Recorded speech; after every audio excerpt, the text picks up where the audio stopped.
I'm self-videoing again today, and I want to talk and demonstrate on a species that I don't think I've touched upon before, and this is the Dawn Redwood. The Dawn Redwood, if you look up these literature on Wikipedia or Google, is called Metasequoia glyptostroboides. If you look up in Google or Wikipedia, it's got a very interesting history. Apparently, as a plant, although it has existed for millions of years, and in fact, in Google you'll find that it is related to some of the fossils that you find in rocks that were going around 150 million years ago. So it's a very ancient tree, but it was never discovered or identified as a separate species until about the Second World War, around 1947. Although it was seen around in China in the early 1900s. That is a lot of, I would say, pedantic stuff that I don't want to go into, but read up in Google and you'll find out that it's got a very interesting history and background. But for bonsai, we also use it a lot, and the Chinese exporters are using this quite a lot to make into forests and as individual trees. We also grow these from seed. So these are seed sown trees. These are about 7-8 years old. They're very rapid growers. This one is only like 3 or 4 years old. I've cut it down several times. 3 or 4 years it can become 1 meter tall, but we don't want them 1 meter tall. We grow these for making forest groups. So these are the Dawn Redwood. I have a particular fondness for this species of tree because the Dawn Redwood, the common name, is named, I would say, similar to my wife's name, which is Dawn. So that is my particular affinity to this tree. And I'm going to show you some examples of these trees and how we can improve it. As I said, the Chinese grow a lot of these for bonsai, and they're sold in Europe and I would say America as interesting bonsai. Now this, most people would say is interesting, but I can improve it and show you how we can refine these much better. So they come in all sorts of different styles and shapes. You can see these twisted trunks. I'm now going to walk around the nursery and show you examples of the Dawn Redwoods that I've been experimenting on. Ever since I've been doing bonsai for the last 30 or 40 years, I have been very fond of this tree and I've done lots of experiments with them. So let's take a walk. Now at the back of our greenhouse, and among all this vast array of stock that I have, this particular Dawn Redwood I've been growing for the last 20 years. Look at the size of the trunk compared with my hand. It is every bit about 6 inches, 8 inches across in the nebari. Look at that lovely flaky bark. And this tree is the mother plant for a lot of the Dawn Redwoods that I've been air layering. And you can see the cut at the back. If I can just take the camera around to the back, I will show you.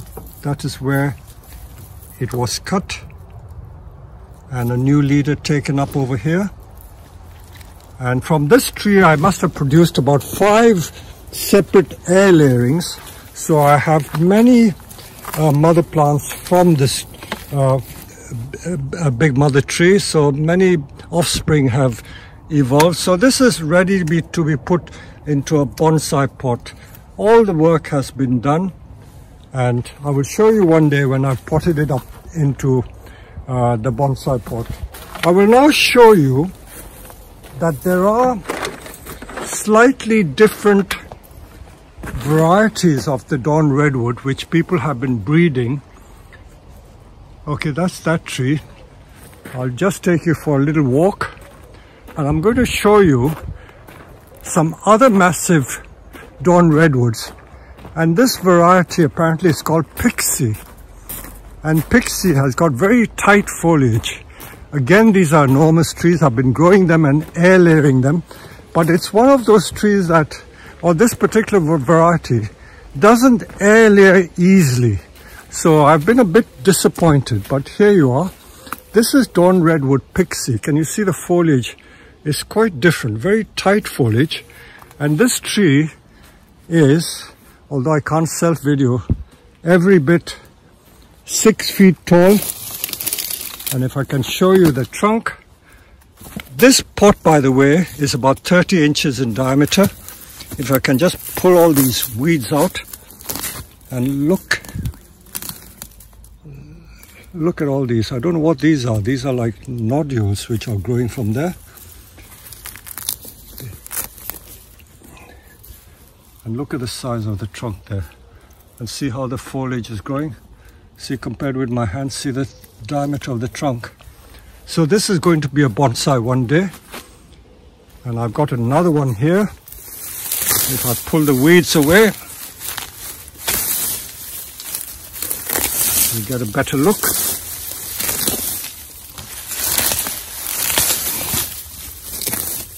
Because we have so many trees, unfortunately I haven't got time to do weeding regularly to all of them, but they exist and they continue to grow. So that's another big one there.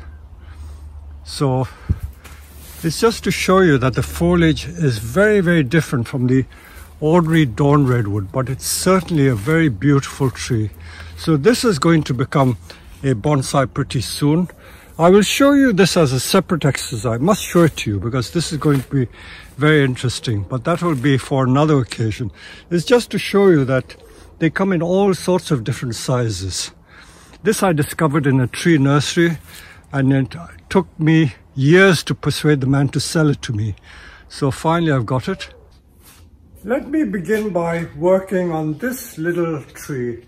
This very humble little tree. What would you do with it? You could easily find things like this in a garden center or a plant nursery. So a tree like this, as I say, you don't have to have massive great trees to enjoy bonsai. And by the way, they grow from cuttings quite easily too. So if you were to strike these, they will grow into beautiful little plants. So I've simply cut off the thick branches and I'm left with these tiny thin branches, and the proportion is perfectly acceptable for a bonsai. So there you are. I'm now just going to put it in a little pot. By the way, the Dawn Redwood is an exceedingly vigorous tree. They literally grow almost overnight, and the roots are so vigorous that they sometimes lift out of the pot. And I'll show you what I mean. This one has been growing in this pot for only a year, and look at the roots there. Look at the roots there. So vigorous. So this one, although it's in a tiny 5-inch flower pot, it has a mass of roots, and I'm just going to tease some of these roots out, and I'll show you what can be done. Again, I'm working in the middle of summer because I have the advantage of this very nice, damp, humid greenhouse, and the plants survive quite easily after cutting the roots. But if you're unsure and if you don't have these conditions, don't do it. Do it in the spring. It is really understanding the plant and understanding the conditions. If you've done it before and it works for you, then that's okay. I'll put it in this unusual leaf type pot, and I can fill the soil up.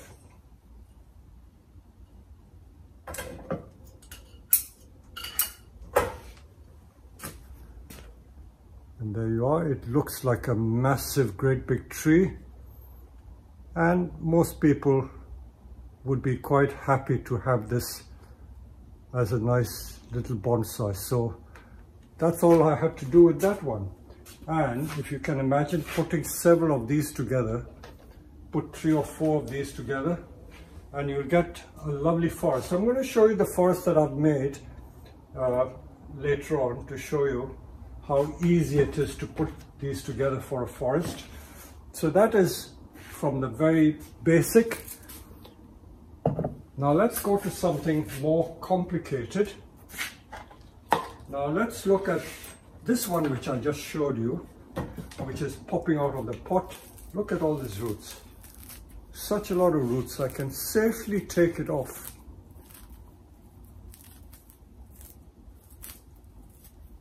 I know it won't suffer. I'm going to put it in a larger pot in a minute for the sake of the tree.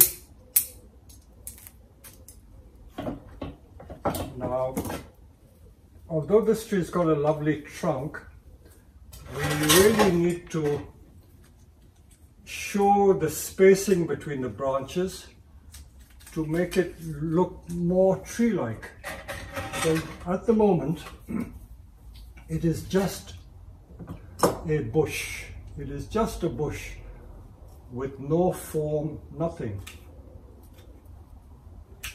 Remember that showing the trunk is all important. If you show the trunk, it will begin to look like a tree.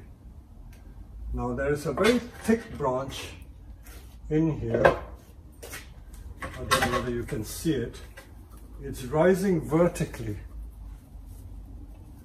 Perhaps I'll bring the tree to the camera and you can see it. If you can see the thick trunk popping out over here.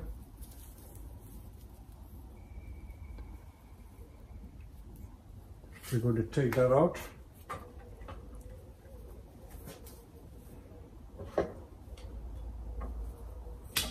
Taking all that out. So remember, one of my favorite, what do you call it, lines of advice, less is more. So the less is more treatment is being given to this tree.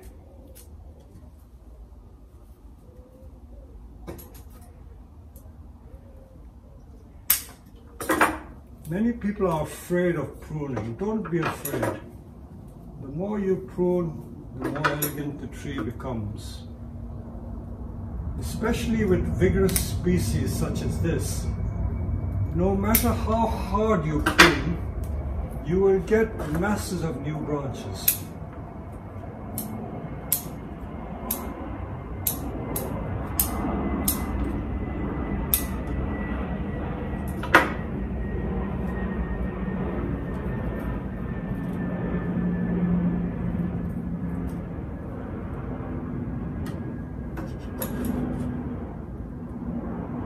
Create space between the branches.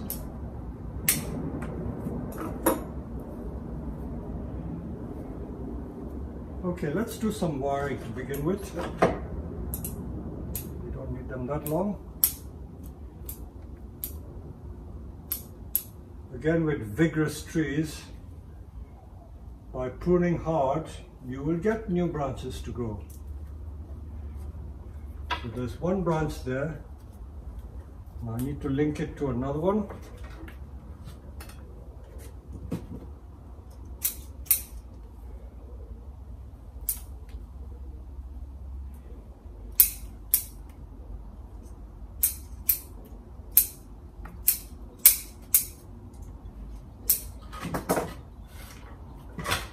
You notice that the Dawn Redwood has very soft foliage and soft and delicate, so they are very susceptible to the strong sunshine. And here in England, although most people think it's a very cold climate, and in the summer it can be miserable and cold, but these last 2 years, I don't know whether it's climate change or what, we've been having some very, very hot spells of sunshine. So much so that many of these trees are suffering badly from scorch. They're being scorched terribly by the hot sun. I'm now trying to find the right grade of wire. I'm going to find the right grade of wire to wire these branches. Look at this branch. There are three. One there, two there, and 3. So which do I take as the leading shoot? So I think I will choose one. It doesn't matter which one I choose, because this is the front of the tree. I may choose the left one, the left-hand one. So I hope I can self-video and cut at the same time. Please bear with me, because I rather self-video and do a video than not do a video at all. Now that one I can shorten, so I've got it down to that. Now I'm going to change the angle of the camera again. So I'm just wiring these very thin branches. I'm using 1mm wire. So this is really thin wire, because some of these branches are very thin. They are in fact the new branches that have grown in this current season. And if you prune hard enough, you can get like 2 lots of growth in one season. It is such a prolific species. So I'm just making it slightly rounded so that it doesn't look like what we call a lollipop sticking at the top. In fact, it looks like a feather. You know, some people just grow the leading shoot up at the top, and that's not a very good way to end the top. Every bonsai needs to have like a conical shape, a nice crown, what we call a crown. So this needs to be made into a crown. So I'll continue using the 1mm wire.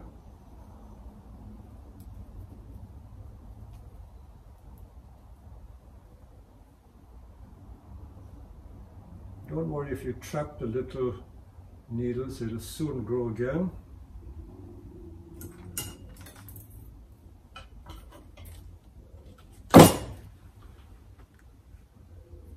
I don't like using very thin wire because it's so fiddly.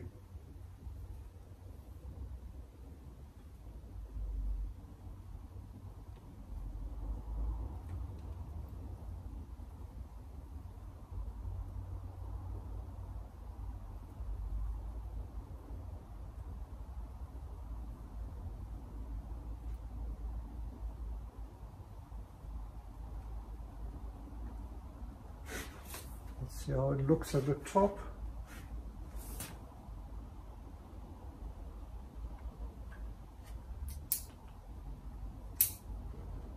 Maybe just one more and then we'll be done. Maybe don't even need that. Don't even need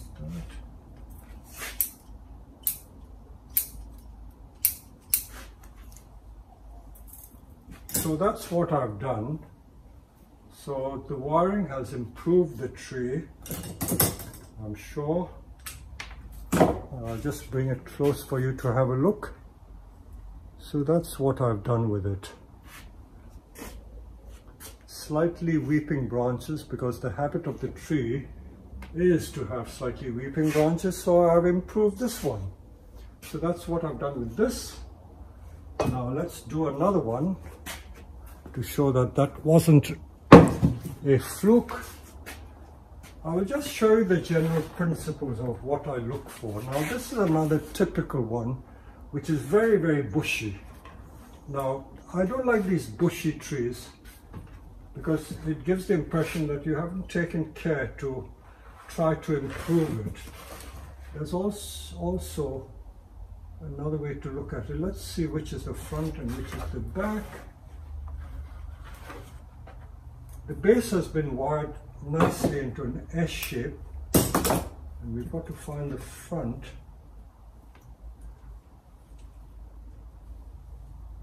Now I can take that branch out, but it doesn't do anything for the tree.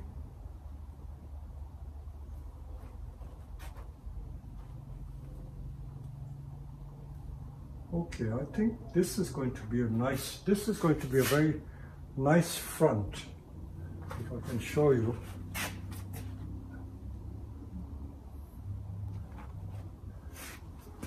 So the front is going to be like so. So what will we do now? This is a problem branch here. Such a big tall branch. It's out of proportion with the rest of the tree. So if it's out of proportion, what do? I can either shorten it, or I can, well, if I did nothing, just doing this makes it look quite nice, but I really should do some wiring. If I do some wiring, it'll make the tree look nicer.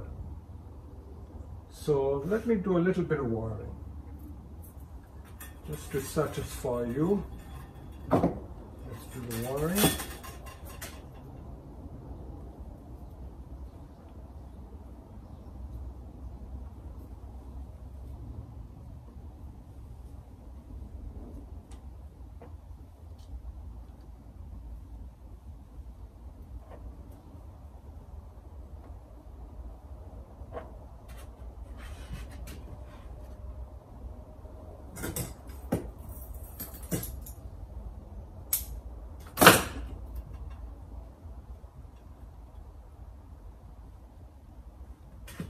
Now on this one, I thought I'd do something different. I've only put one piece of wire across the bottom branches, but because it looks such a natural tree, all I'm going to do is trim the rest to shape.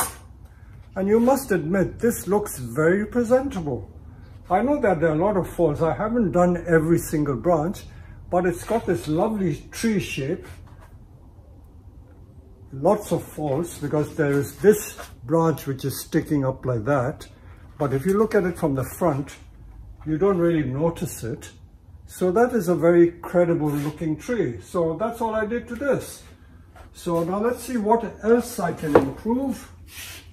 Now this one, again, it's got this very curly trunk, but the curl of the trunk is a bit bizarre, if I might say so, but so what? Let's make the best out of this tree.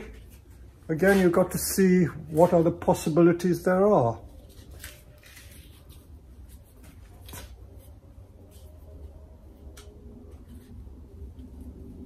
I don't know if I can make it a cascade.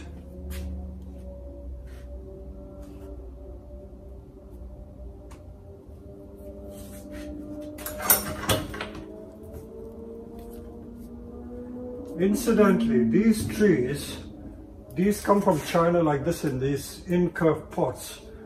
These incurved pots are a nuisance because if the roots grow more, it'll expand and break the tree. So let me take it out of the pot now. I'll just bring a tool for that. I hate incurved pots. They may look interesting, especially for literati trees.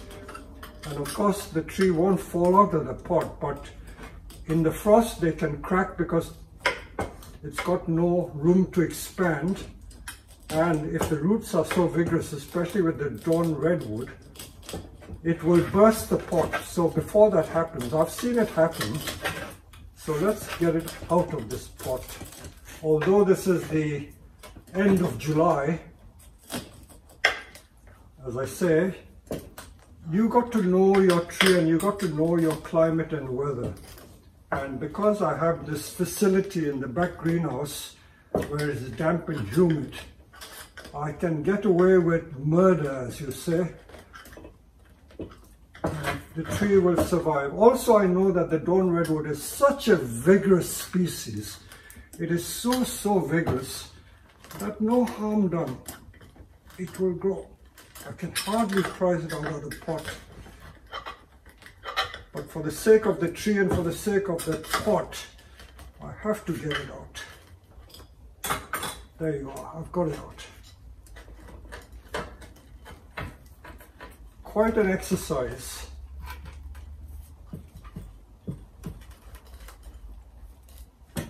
Again, let me show you the roots. So vigorous, look at that. It's almost like pot noodle. Look at that. So vigorous. If it produced so much root in just few months, what will happen in a year? So the trunk, as I say, is very interesting, but a bit bizarre, if I might say so. So I'm trying to see if I can improve it in any way.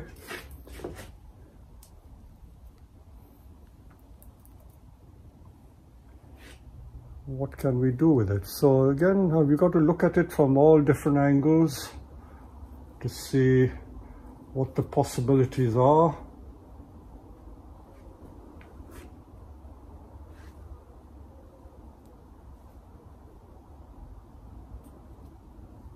You can't straighten this. This has been created when it was small.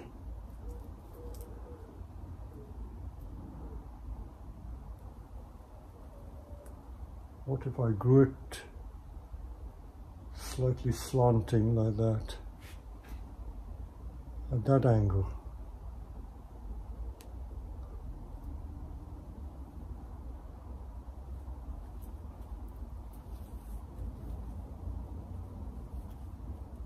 Okay, I'll wire it and see what comes out. Now this is a puzzle. Let's see what we can create out of this puzzle. This is man-made, but sometimes you get collected trees, wild trees growing like this.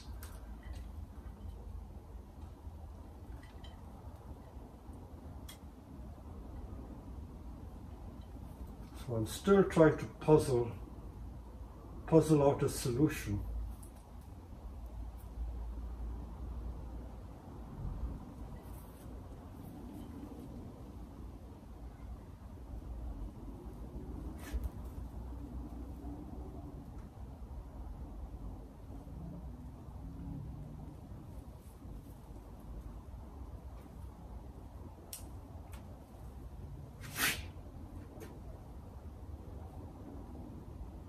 I think we could develop this into a cascade of some kind.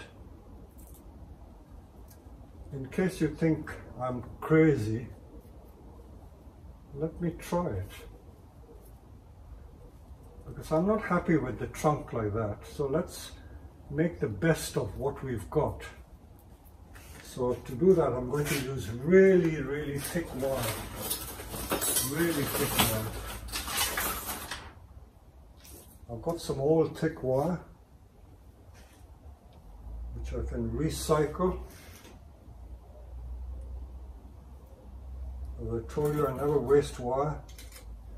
I always use it over and over again.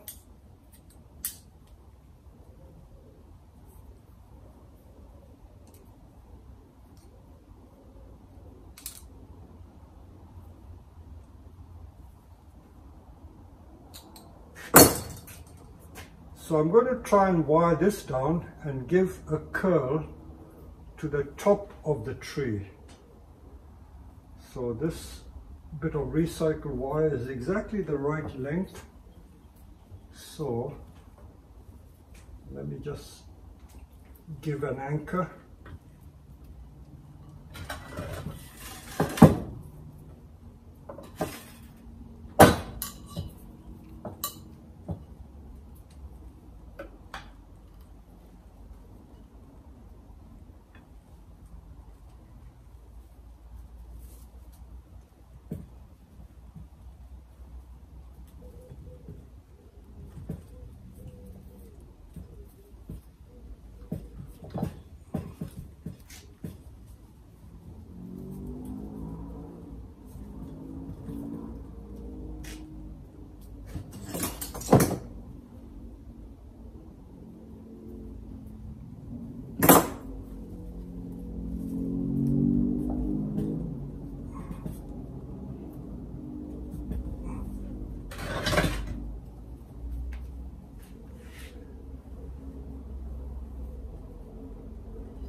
So what you see is what you get. That means I'm not performing specially for the camera. This is how I work.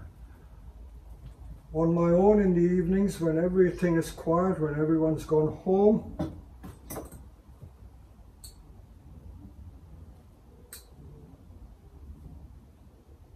My staff always tell me not to work in the pond, because sometimes in the evening when everyone's gone, I work in the pond, clearing the pond, and they tell me to be careful in case I fall in the water and drown. But luckily I'm not working in the pond, I'm just working on a tree in the greenhouse.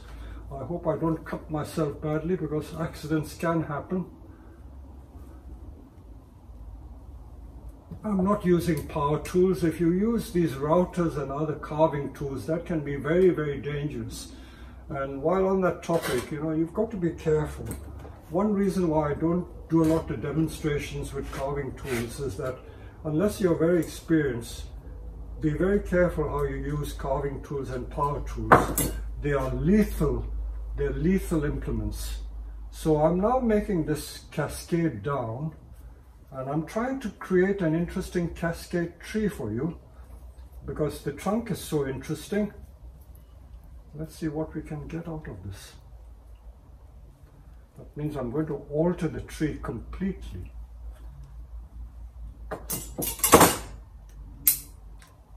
Quite different from what it was going initially as.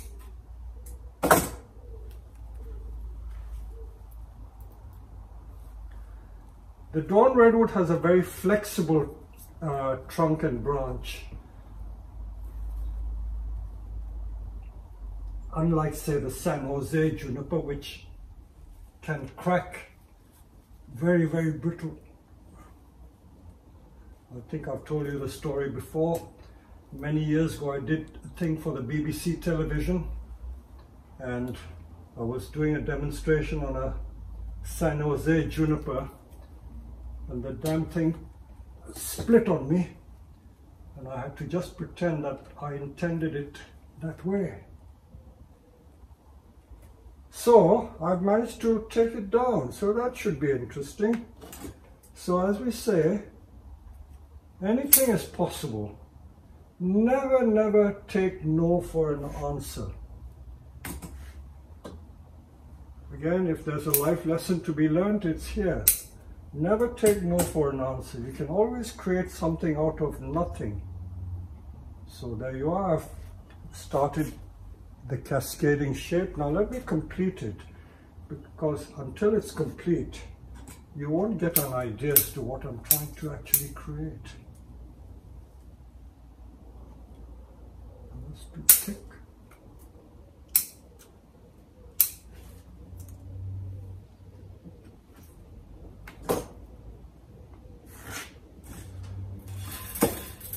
My style of working, where I don't actually plan the design of the tree, is more interesting and satisfying, because at the end of the day, after you worked on it, you can get a result that would surprise even yourself. Now, I've surprised myself.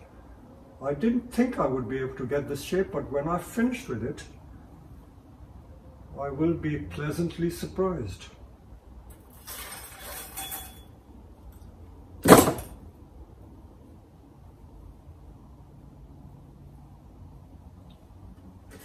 Now this is the front of the tree. This has a front and a back. Every tree should have a front and a back, even though you sometimes might think the front would make a better back.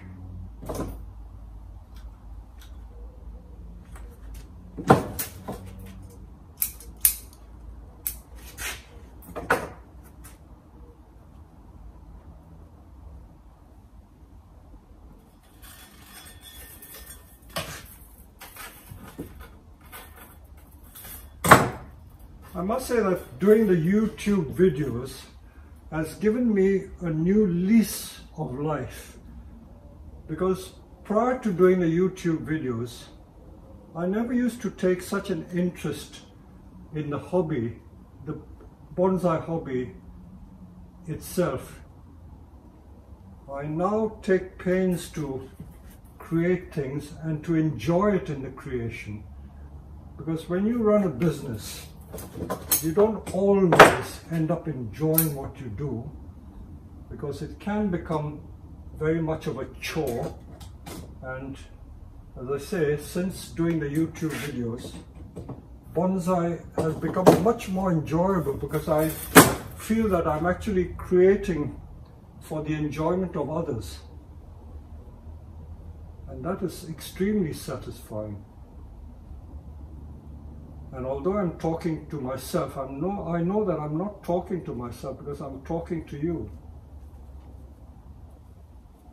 So I've often said, I hope I'm not going mad talking to myself, but it's not as mad as one would think. I know that in a few weeks' time this will be a video and someone will be enjoying it and learning from it.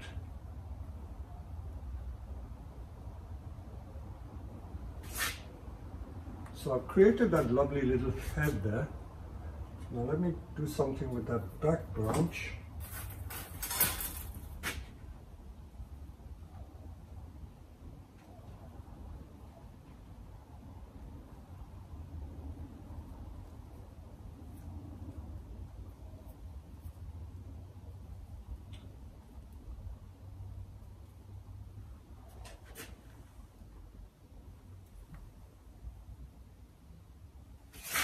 So I've created the crown for that cascade.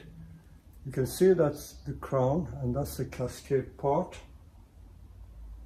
And that's going down that way. I will now try and find a cascade pot from the shop. So let me show you what I've decided to do. This was the original pot from which we took the tree out.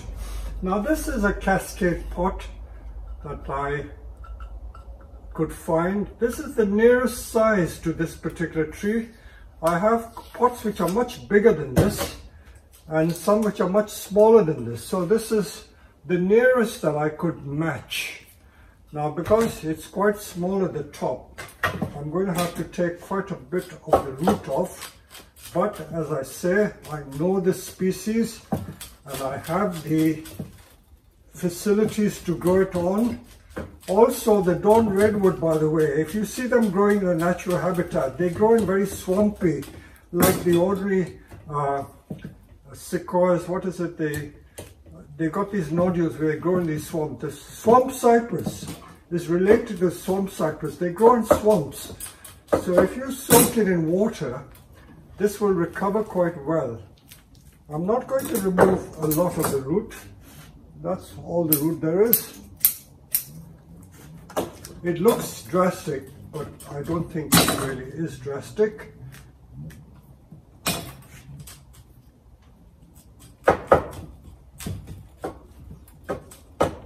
I think the aftercare is very important. Years ago, back in the 70s and 80s and 90s, there were a lot of these bonsai conventions. And all these great masters used to do these demonstrations for people. And what was never revealed was that after these demonstrations, the trees invariably died. Very few of them used to survive, and no one ever talked about it. But if you know behind the scenes, and you ask around, they will tell you that many of these trees did not survive the demonstration. So that would be a great shame. So aftercare is important. It's not that they didn't know what they were doing, but whoever had the tree was not able to provide the aftercare. So if you provide the correct aftercare, it will be okay. Now let's see if it can fit into this pot. I think it can. Yes. And you notice that the original soil is a very loose, peaty type soil. So I will just put a bit of mesh. I don't need to tie it in because these trees have very strong roots and the pot is deep enough. So if I just fill it with compost, it should be okay. Let me just stop the camera for So here we are. We've now removed, I would say, more than 60 or 70% of the former branches, the thick branches which grew during this current season, and we've got it back to the thick trunk, very nice S shape. So this is how this Dawn Redwood has turned out. But as I say, not all of them have to be curly trunks, some of them can be straight trunks like this. And for good measure, I'm going to end the video by potting up that great big Dawn Redwood that I've been working on for years. And that will be the end of this series about Dawn Redwoods. So there's a little more to come.